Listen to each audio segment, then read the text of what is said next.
कृष्ण सुनीता माता जी, दंडवत प्रणाम। हरि बोल माता जी।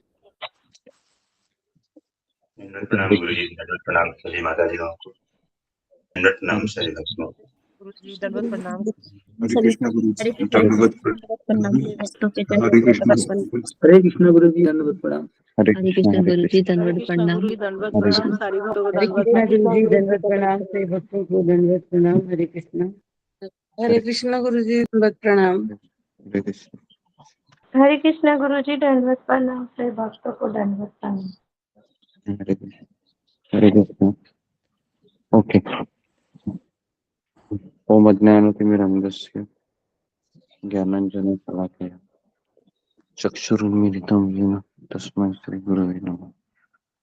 जय श्री कृष्ण चैतन्य प्रभु नित्यानंद श्री अद्वैत गदाधर श्रीवासादि गौर भक्तवृंद।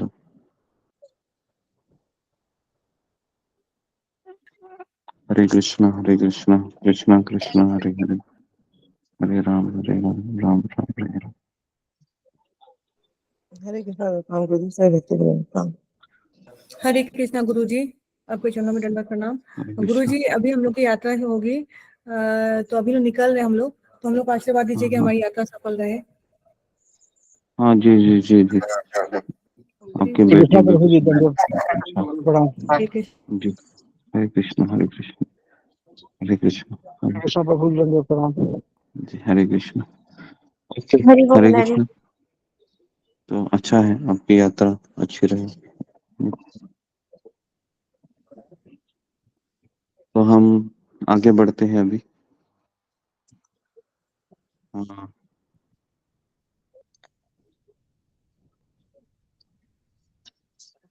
कल हमने देखा कि गुरु की योग्यताएं मतलब किसे गुरु अपनाना चाहिए। तो हमने कल 10 चीजें देखी थी और हमने देखा था कि 11वां चीज हम देखेंगे। 11वां है कि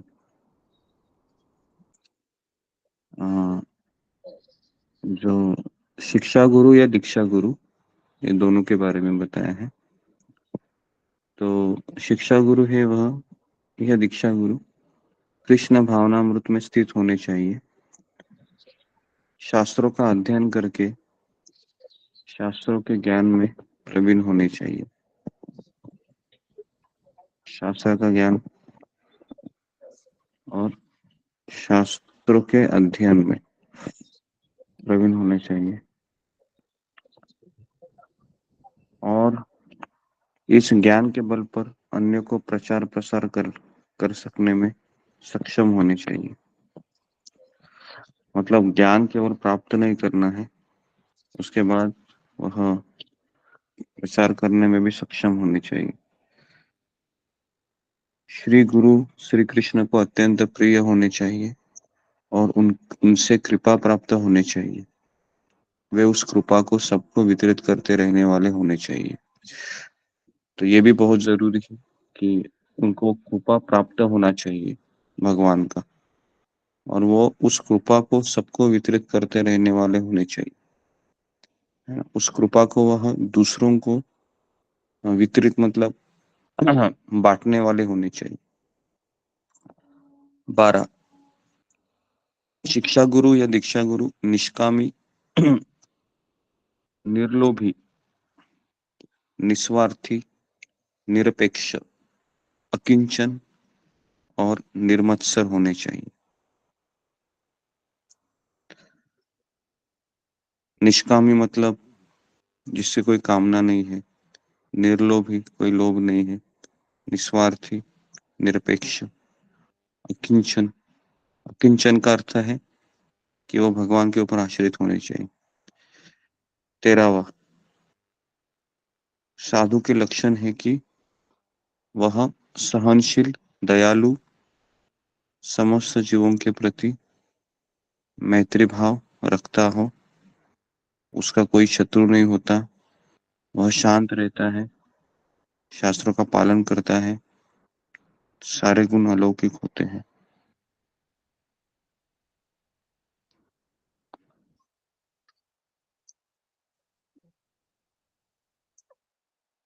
उसके बाद 14वां है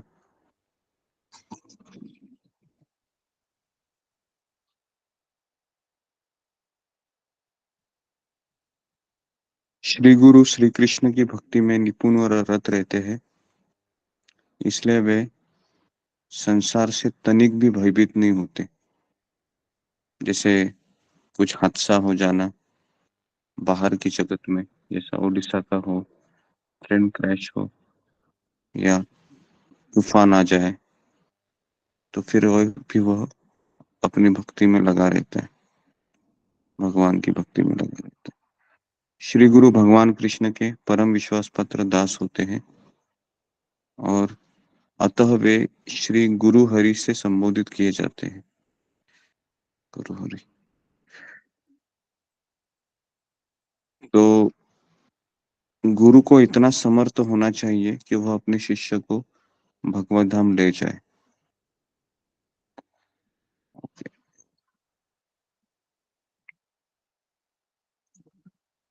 तो मनुष्य को तो बेसिकली यहाँ पर लिखा हुआ है कि शिष्य को भगवत धाम ले जाए, उतना सामर्थ्य होना चाहिए। शास्त्रों के अनुसार गुरु का कर्तव्य है कि वह अपने शिष्य को भगवत धाम वापस ले जाए। यदि वह ऐसा नहीं कर सकता और उल्टे अपने शिष्य के भगवत धाम वापस जाने में बाधा पहुंचाता है, तो वह गुरु नहीं हो सकता। यदि कोई शिष्य को कृष्ण भावना में अग्रसर होने में सक्षम नहीं बना सकता, तो उसे गुरु नहीं बनना चाहिए। तो गुरु के बारे में भी बताया है कि लेकिन ये वापस उसी में आता है कि शिष्य की भी उतनी ही योग्यता होनी चाहिए, वो हम देखेंगे आगे। शिष्य के भी कर्तव्य। श्री गुरु अपने शिष्य के पापों को हरने में सक्षम होने चाहिए। तो एक बार श्याम सुंदर प्रभु शिल प्रभुपाद से पूछते हैं कि एक बार आपने कहा था कि आपको अपने शिष्यों के पाप पूर्ण कर्मों के कारण अस्वस्थता का अनुभव होता है। तो प्रभुपाद उत्तर देते हैं कि मैं तुम्हें तुम्हारे समस्त पापों से मुक्ति दूंगा, डरो मत, कृष्ण कहते हैं। तो इसी तरीके से गुरु बनना कोई सरल कार्य नहीं है, उसे विष पीना पड़ता है।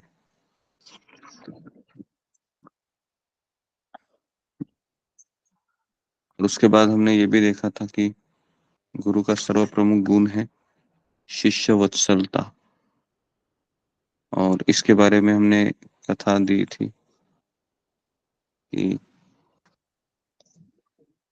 इतना समय है। एक कथा आती है इसमें कि एक बार भक्ति सिद्धांत ठाकुर ने एक व्यक्ति को दीक्षा दी थी 1933 में, और वो गुवाहाटी में रहने वाले थे, आसाम,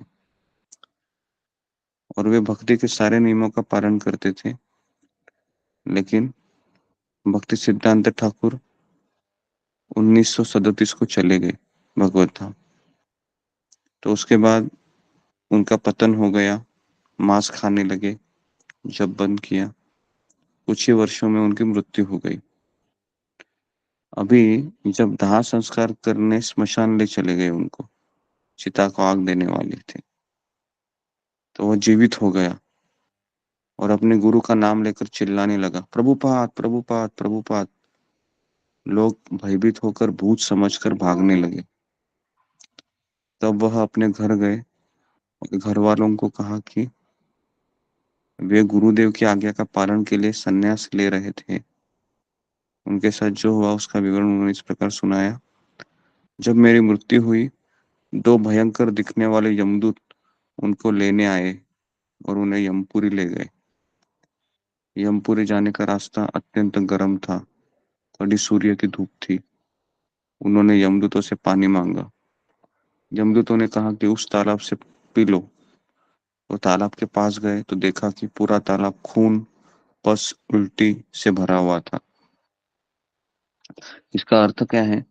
अगर हम दीक्षा लेने के बाद या शिक्षा लेने के बाद अगर हम नियम पालन नहीं करते हैं तो हमें यमदूतों के द्वारा लिया जाता है और सेम चीजें होती रही। तो यमदूतों से कहा कि ये पानी नहीं है। यमदूतों ने बताया कि पूर्व जन्मों के कर्मों के कारण उनको रास्ते में यही उल्टियां पीनी पड़ेगी। तब वह निराश होकर पैसा ही यमपुरी चला गया। यमपुरी चलाने के बाद चित्रगुप्त वहां पर खड़ा था और एक एक करके सबके कर्म का लेखा जोखा कर रहा था और तुरंत नरक भेज रहे थे उनको।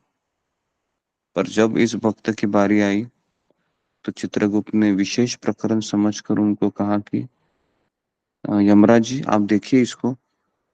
तो यमराज जी भी आश्चर्यचकित हो गए। यमराज ने पूछा कि क्या उनको अपने जीवन का कोई भी अच्छा कर्म स्मरण है?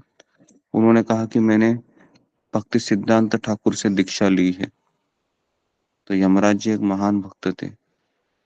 वो 12 महाजन में से एक है।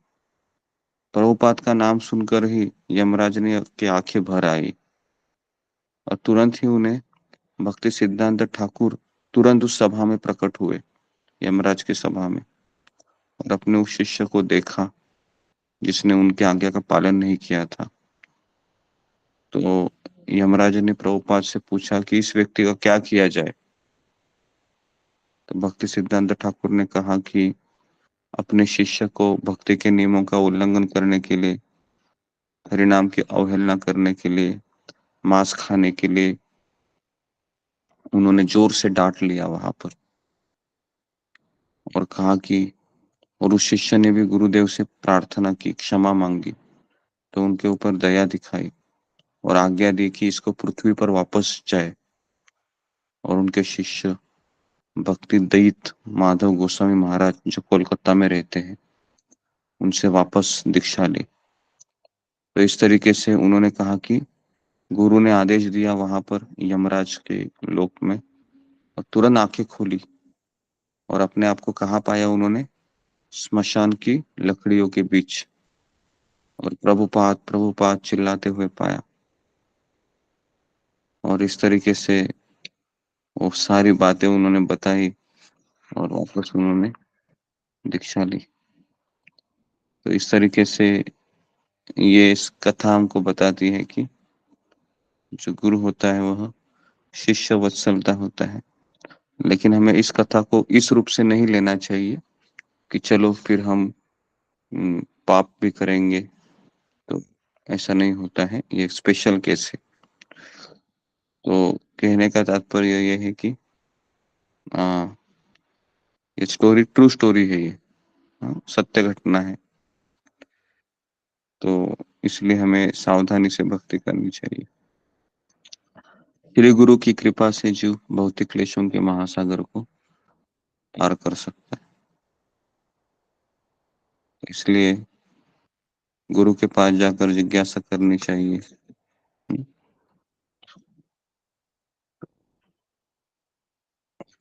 तो इस तरीके से यहाँ पर मैं रुकता हूँ। तो कल हम देखेंगे कि 3 चीजें हैं जो साधना भक्ति के प्रथम अंग है, प्रधान अंग है। तो पहले है गुरु पदाश्रय, जो हम कल देखेंगे। दूसरा है कृष्ण दीक्षा, शिक्षा और प्रशिक्षण। तीसरा है गुरु सेवा। तो ये 3 चीजें हैं, ये हम कल देखेंगे। ये जो स्टोरी है जो अभी मैंने आपको बताई, ये बहुत सुंदर कथा है और ये ट्रू स्टोरी है। इससे हमारा विश्वास बढ़ता है कि अगर हम प्रामाणिक है अपने भीतर, लेकिन अगर कुछ समस्या हो जाती है तो हमें बताना चाहिए इस तरीके से। ओके, यहाँ पर हम रुकते हैं और हम हरे कृष्ण का